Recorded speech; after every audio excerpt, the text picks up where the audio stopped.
So, want to know how politics and religion really get into writing? Yeah, it's more than you might think. Well, we went deep, like articles, videos, you name it. Some surprising stuff. It kind of makes you wonder how much of what we read is, well, shaped by all that, Oh, yeah. There's this one YouTube video, Politics and Writing, an AuthorTube, from the Unwanted Book Club. Okay. They basically trace how politics and religion affect writing, all the way from, like, ancient times to the internet today. Really puts it in perspective how art and power are connected. Right. Like in ancient Egypt, their art wasn't just pretty pictures, right? It was all about backing up the pharaoh's authority. Both political and religious, yeah. Exactly. So even something that seems neutral Can have a big agenda. totally makes you think about how that happens now, too. Definitely. And that video, it goes on to talk about classic literature, how it swayed, how we view politics and religion. Oh, yeah. Authors like George Orwell, Margaret Atwood, even Aldous Huxley, Ayn Rand, their books got people talking, debating big ideas. For sure. They weren't afraid to tackle the tough stuff. I always find it fascinating how they used fiction to explore real-world fears, like what if this happens? Yeah. Especially dystopian fiction, which blew up in the 2010s. Right. The Hunger Games, Divergent. They hit a nerve because they reflected those anxieties we have about authoritarianism, control, Like a mirror to society. Perfect analogy. But fiction isn't just reflecting, is it?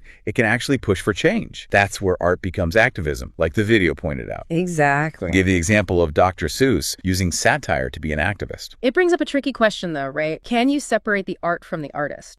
They talked about Ezra Pound and Rudyard Kipling. Today, their views are, well, problematic, but their work is still around. It's that death of the author debate. Can you appreciate the art, even if you don't like the person? It's tough. Like, do you need to know the context to appreciate the work, or can you just, enjoy the skill even if you disagree with the creator? Right. It's complex, no easy answers. You got to look at it critically, the context, the author's biases, everything.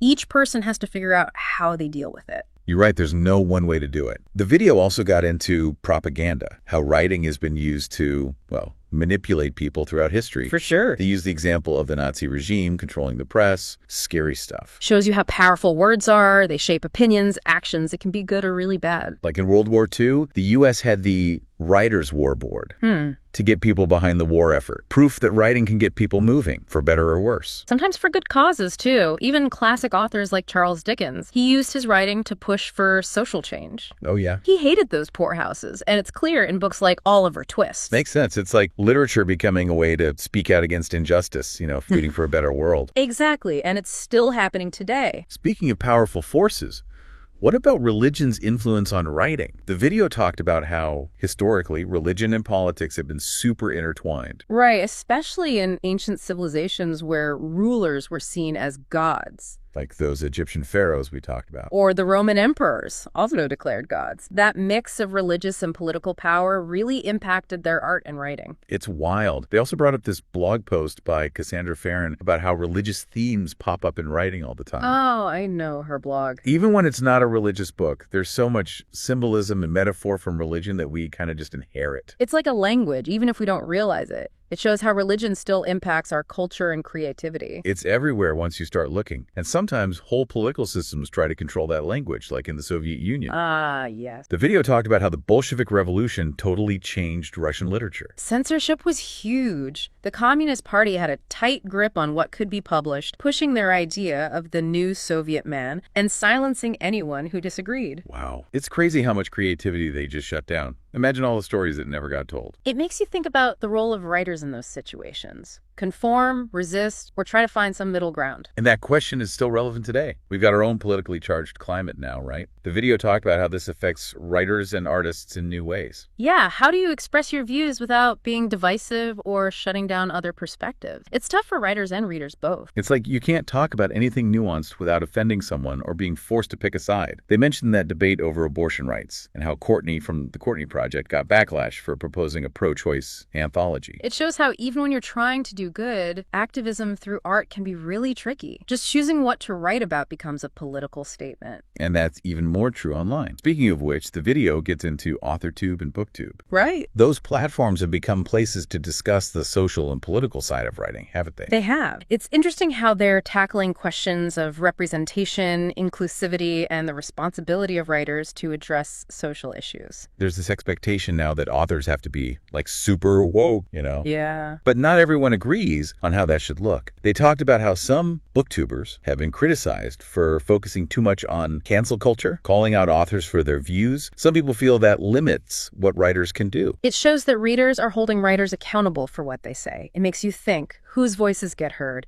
whose stories get told, and who gets to decide. It's like we're all more aware now of the power dynamics in the literary world, which means we have to be more responsible with our words, both as writers and readers. Absolutely. It's a conversation that's only going to get bigger from here. It's a lot to consider. It's crazy how intertwined writing has always been with power, belief systems, and social change. And it's always evolving, leading to the landscape we have now. Words can inspire, provoke, even divide. We'll keep exploring all that after the break, so stick with us. So before the break, we were talking about how tricky it can be for writers, balancing all these factors. Right. The video had this great metaphor. Oh, yeah. They said, artists are like people living on the edge of an island. Okay. Always expanding it, pushing culture forward into the unknown. I like that. It's like they're exploring what's acceptable, what's possible, what we believe. Yeah. And they called artists both problem detectors and problem solvers. Interesting. It got me thinking, writing can help us understand these complex issues, even if it doesn't give us easy answers. For sure.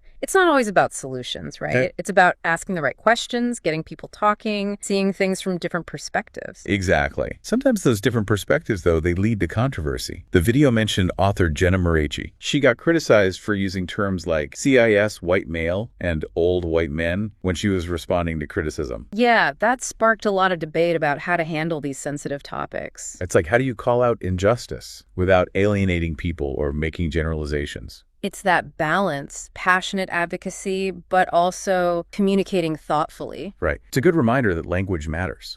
Even if you have good intentions, your activism can have unintended consequences. You got to think about how others might see your words, especially if they're from different backgrounds. That's where listening comes in. Listening to understand, not just to react. Totally. Then the video moved on to BookTube and how some creators have been criticized for the way they talk about politics and social justice in books. Yeah. Some people feel like they're too focused on cancel culture, like they're policing what authors can say. It's interesting, right? This expectation that writers have to be perfectly woke all the time, that their work has to reflect a certain set of beliefs. Yeah, it's like they're walking on eggshells, afraid to say the wrong thing and get canceled. Does that stifle creativity? I think it could. When authors feel like they can't explore certain ideas or express certain views, we lose out on different perspectives in literature. Right. The video also brought up Courtney from the Courtney Project again. She got a lot of backlash for wanting to do that pro-choice anthology, remember? Yeah, using her platform to support a cause not everyone agrees with. It seems like anytime a writer takes a stance on a controversial issue, there's going to be pushback. It's tricky. It raises questions about activism in the literary world, you know? Right. When does your personal platform become a platform for a cause? Where's the line? I don't know. It's a tough one. Is there a difference between just expressing your beliefs and using your platform to push an agenda? There is, and each writer has to decide how they want to deal with that. No easy answers, but it's good to be aware of the potential consequences. Be ready to defend your choices. The video gave some good advice for writers dealing with all this. Research, understanding different viewpoints, thinking about your message and who you're talking to. Right, and they said to stay true to yourself, your own beliefs, even when it's tough. It's about being informed and responsible, but also keeping your own voice. And even with good intentions, writers can mess up. They pointed out some common mistakes even experienced authors make with these sensitive topics. Yeah, like what? Like relying on harmful stereotypes without realizing it. They gave the example of the sage magical mentor. Okay. Almost always an old white guy,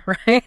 It's a classic archetype, but it can reinforce stereotypes if you're not careful. Like the wise old wizard in fantasy stories. It's not that the archetype is bad, it's that it's often the only kind of wisdom and authority we see. Exactly. It makes it seem like power and knowledge belong to men, and women and people of color are less capable. Not true at all. Yeah. So how do you avoid doing that, perpetuating stereotypes? It's about the choices you make. Are you using tired tropes, or are you actively looking for diverse perspectives, challenging those old power structures in your writing? Ask yourself the tough questions. Push yourself out of your comfort zone. They also talked about fridging. You know, when a female character is killed off just to give the male character motivation. Ugh, so lazy. It's like a woman's life only matters in how it affects a man. Her whole story is just a tool for his story. That's a bad message, especially for younger readers. Definitely. Writers need to recognize these harmful tropes and challenge them. Treat all your characters with respect, give them agency no matter their gender, race, or anything else. And on the topic of representation, they mention inspiration porn, where a disabled or neurodivergent character is there just to inspire the reader. Ugh,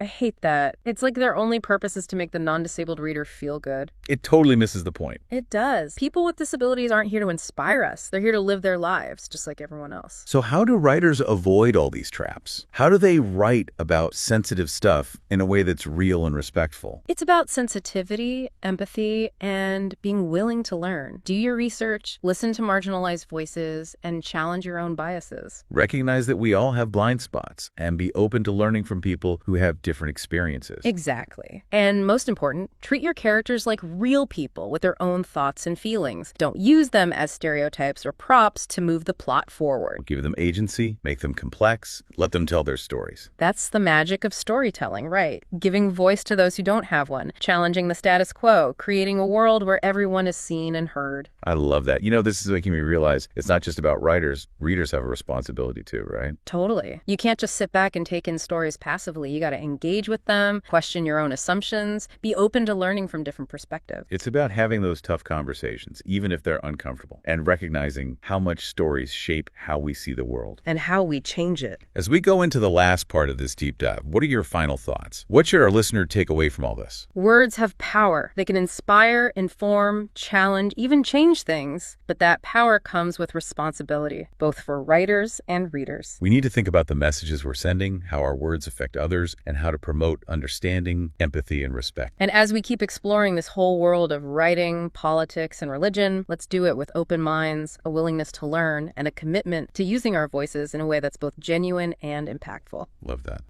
We'll be right back to wrap up our deep dive. And we're back. Man, this whole deep dive has really made me think about how much goes into writing about politics and religion. Right. It's more than just picking a topic. It's how you handle it. The nuance, being sensitive, challenging assumptions, your own and your readers.